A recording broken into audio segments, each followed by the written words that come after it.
I never understood how one small thing, something as simple as an envelope, could tear open a truth big enough to destroy an entire relationship. But that's exactly how it started. Not a phone, not a message, not a secret chat thread. No, a plain white envelope, placed on my kitchen counter like it belonged there. It was Saturday morning. I had just come home from buying groceries. The sunlight was warm. My mood was normal. Nothing felt suspicious or wrong. But the moment I saw that envelope, my heartbeat changed. Not because it looked dramatic, but because my name was written on it in handwriting I didn't recognize. Inside, there were 2 tickets to a luxury weekend retreat. The same retreat he told me we couldn't afford, the same one he said he would never waste money on, the same one he mocked me for even mentioning. But that wasn't the part that broke me. The tickets weren't for me. They were for him. And someone named Marissa. At that moment, my breath stilled. Everything inside me tilted. He didn't even hide it in a drawer. He didn't bury it. He didn't lock it away. He was so confident, so arrogant, so sure I'd never question him, that he left it sitting out like I was too stupid to see the truth. My hands trembled, but my face stayed calm. Because shock has 2 stages. First it freezes you, then it wakes you up. I placed the envelope back exactly where I found it. I didn't cry, I didn't confront him, I didn't give him the scene he expected. No, I did something else. I whispered to myself, if he thinks I'm this blind, I'll let him keep thinking that. He wants a game? Fine. But he's about to lose the moment he starts it. And that was the moment my entire plan began. A quiet plan, a patient one, a plan that would end his game without me ever raising my voice. To understand why this betrayal cut so deep, you need to know who Rowan was before everything fell apart. He was charming, disarming. Funny in that confident way that makes people believe he has everything under control. He made me feel safe. He made me feel chosen. He made me feel like I finally met someone who understood me. We met at a corporate training event, one of those boring seminars where everyone pretends to listen. But Rowan wasn't boring. He had this warm, steady presence. He could turn any dull moment into something meaningful. Over time, he became the one I trusted with everything. He helped me fix my car when it broke down. He brought soup when I was sick. He always remembered to buy extra coffee pods because he knew I'd forget. He built a reputation of being reliable, dependable, thoughtful. But the truth? He was just a good actor, because behind every sweet gesture, every reassuring smile, every "don't worry, I've got you," there were tiny cracks, the sudden late-night meetings that popped up last minute, the business trips he never wanted to talk about. The new wardrobe he claimed was for better professionalism. Still, I trusted him. I trusted him because people like me don't naturally assume someone is playing 2 lives. Love makes you slow to see the obvious. But that envelope, that stupid, simple envelope, shattered everything. It wasn't a mistake. It wasn't misplacement. It was arrogance. Arrogance from a man who believed he could run 2 worlds while I sat quietly in one. But I wasn't the woman he thought I was. I wasn't clueless. I wasn't weak. I wasn't a fool he could manipulate with half-truths. He played his game well. But he forgot one thing. A woman who's underestimated is the most dangerous player in the room. Once you see one truth, you start seeing all the others. That's what happened to me. After the envelope, everything he did became suspicious, but not in a frantic or paranoid way. I watched him with new eyes, silent eyes, sharp eyes. He didn't know anything changed. He didn't know his little game already started falling apart, and I didn't ask questions, because questions alert liars. Instead, I observed. And God. The clues were everywhere. Clue number 1, the shoes. He came home wearing polished brown dress shoes, the pair he usually reserved for big events, but he shrugged and said, "Oh, just a boring meeting downtown." Funny. Downtown meetings don't usually require resort-level shoes. Clue number 2, the cologne. He suddenly smelled different. Not bad. Too good. A warm, expensive scent I'd never seen on our shelf. When I asked about it, he waved it off. Sample from a colleague. Right. Because colleagues always hand out luxury colognes casually. Clue number 3, the brochures. One day, he left a stack of papers on the dining table. He rushed to grab them, almost panicking, but I'd already glimpsed the top page. Couple's wellness package, all amenities included. He laughed it off, said they were client files. He thought I believed him. I smiled like I did. That was my advantage. He still thought I was the naive girl he trained me to be. Clue number 4, his sudden generosity. A man who never surprised me with flowers suddenly brought home a bouquet. Not roses, not my favorite lilies, but bright yellow sunflowers. Marissa's favorite flower. He told me, "I saw these and thought of you." Funny how he thought of me in someone else's preferences. Every clue confirmed what the envelope whispered. He was building another relationship while keeping me as his emotional safety net. But I still didn't confront him. Why? Because confrontation gives him a chance to lie. And I wanted proof. Concrete, undeniable, in his own handwriting proof. I didn't search his phone, didn't check his emails, didn't tail him. I didn't need any of that, because his ego was so big. He kept revealing himself without realizing it. Every lie made my plan clearer. Every clue made my strategy sharper. He believed he was in control. He believed he was the one pulling strings. But real power, real revenge, it sits quietly, watches, waits, and strikes at the moment a liar thinks he's finally safe. The breaking point came on a Thursday evening. I came home early from work, something I rarely did.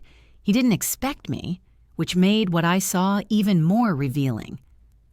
Rowan stood in the living room wearing the suit he reserved for big occasions. Not for me, not for something we planned. He was practicing something in the mirror. At first it looked like facial expressions. Smiling, softening his eyes, relaxing his posture. Then he began rehearsing lines. Actual lines. He said quietly, "Marissa, I know the last few months have been difficult. I should have told you sooner. But I'm ready now. I'm committed. I'm all yours." I felt my heart drop to the floor, not because I was shocked, but because the reality was worse than anything I expected. He wasn't just dating her. He was choosing her, preparing for her, perfecting a speech for her. I didn't move, didn't breathe, didn't interrupt. I watched silently from the hallway, hidden behind the half-open door. He didn't see me. He just kept practicing, fixing his tie, rehearsing the speech again and again like it was a performance he wanted perfect. He played me like a fool, and he thought he was playing her too. But in that moment, I realized something powerful. He wasn't choosing her because she was better. He was choosing her because she didn't know him. She didn't know the manipulator behind the charming smile. She didn't know the man who rehearsed emotions like monologues. She didn't know he treated relationships like auditions. She didn't know he was building a life on lies. But I knew. And that's why I didn't storm into the room, didn't scream, didn't confront. Instead, I whispered to myself, "Game over." I didn't need to catch him in a hotel. I didn't need messages. I didn't need anyone else to tell me the truth. I saw it with my own eyes. And now, I held the final piece needed to end his whole performance. Not with anger, not with drama, but with one quiet move. A move he never saw coming. The most dangerous revenge is the one delivered calmly, the kind the other person never predicts. I knew Rowan's weakness, his reputation. He wanted to look perfect, wanted to seem loyal, stable, impressive. He hated embarrassment more than anything. So I made a plan to use that against him, not by exposing him publicly, not by ruining his job, not by attacking his image. No, something far more effective. I invited both of them to the same place without either of them knowing. A quiet restaurant we all liked. I called Marissa first, pretending to be one of Rowan's colleagues. I told her, "He wanted to surprise you tonight. He asked me to make sure you get to La Aria at 7 p.m. She was excited. She had no idea what was coming. Then I casually told Rowan, "Hey, I made reservations tonight. Fancy restaurant, celebration dinner, wear something nice." He agreed instantly because he assumed it was for him. He didn't know the celebration wasn't for him, but for me. At 7:05 p.m., they both arrived, separately, confused. I sat at the corner table, calm, composed, sipping water. Rowan froze when he saw her. Marissa froze when she saw him. They both froze when they saw me sitting there, waiting for them. I didn't raise my voice, didn't accuse, didn't cry. I simply pushed the envelope across the table, the retreat tickets, both names printed in bold. His face turned pale. He tried to speak. I held up my hand. "Rowan," I said quietly, "you rehearsed a beautiful speech. Why don't you give it to her? She deserves to hear it." Marissa looked at him sharply. "Speech? What speech?" He stuttered. He lied. He scrambled. But the collapse had already started.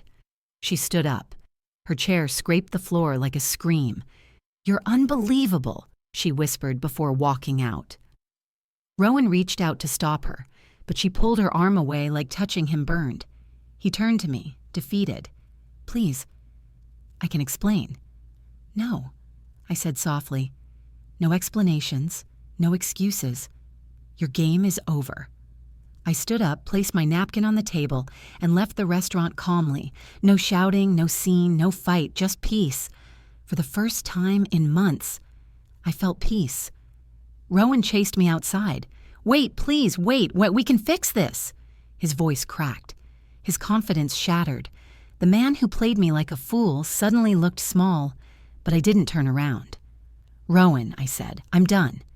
He kept talking, kept pleading, saying things he should have said months ago, but none of it mattered, because betrayal doesn't lose its weight once the liar starts panicking.